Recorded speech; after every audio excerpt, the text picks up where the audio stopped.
Yeah, and then adding another chapter to this rivalry, Dodgers manager Dave Roberts yesterday said he thought Manny Machado threw a baseball at him between innings of Game 2 on Sunday, and he was not happy. I didn't notice it. I did see the video, and it was unsettling. Obviously, I have a relationship with Manny from years past. There was intent behind it. It didn't almost hit me because there was a net, and that was very bothersome.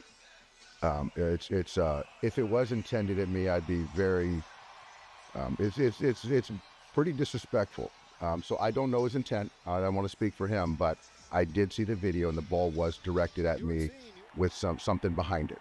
So, but I don't know what led to that.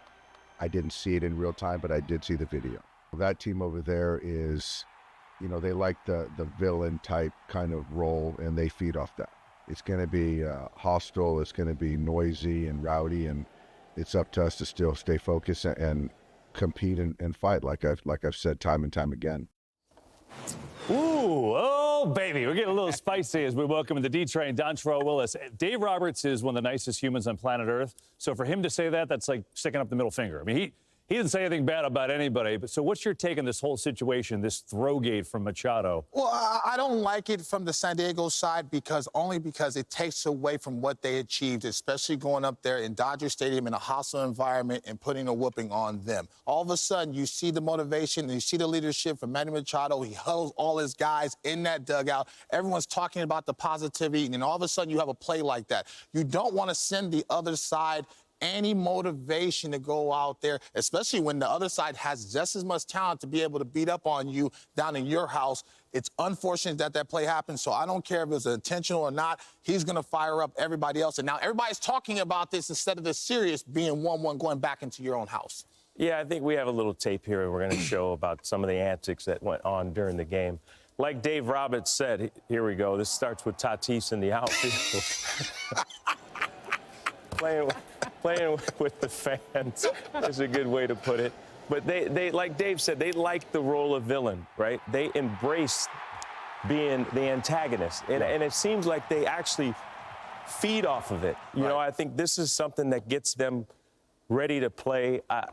Look, throwing a ball at Dave Roberts, we haven't heard if Manny has responded to it. But throwing a ball, I mean, you can't throw a ball at the other manager. But I like the fact that they enjoy getting the crowd riled up, and it seems to drive them as a team. So we're going to see what happens moving forward. But I think, to your point, it does take away a little bit from on-the-field performance that we're sitting here talking about it. This reminds me a little bit of when we used to play you guys, you know, when you guys called yourself the idiots or whatever. The bottom line is this is good guys versus bad boys. And in the early 90s, we had the Detroit Pistons who were the bad boys, and they enjoyed it. I think the Padres are the same way. They really enjoy being the bad boys. But remember, for the Dodgers, the one hesitation is don't go for the head fake. They want to pull you in the mud. They feel comfortable in the mud. They don't. So play your game. Machado wants to, poke the bear a little bit because he feels very comfortable there. Dodgers have to be the Dodgers. Padres, let them do their thing. I don't want to speak on behalf of Manny, right? Because I don't know what the intention was behind that. But the last guy you want to hit, you want to throw a baseball at, is Dave Roberts, in my mind. Dave Roberts is a very lovely person, the guy that we all love, you know. But I think that the misunderstanding coming from Machado was he responded back when the guy, everybody started, talking about, why you throwing the baseball and this and that. He should have been like, my bad. And be over with, be done with. But I think the intensity of the game and everything that is going on make it even worse. Yeah, they are an emotional team, though, Derek. I love it. They love it. I mean, and it's going to be like a WWE atmosphere. They thrive on it. I mean, they do. They do. So we'll see. It's going to be a little D-Train, a little extra spicy, to quote you here today. Picante.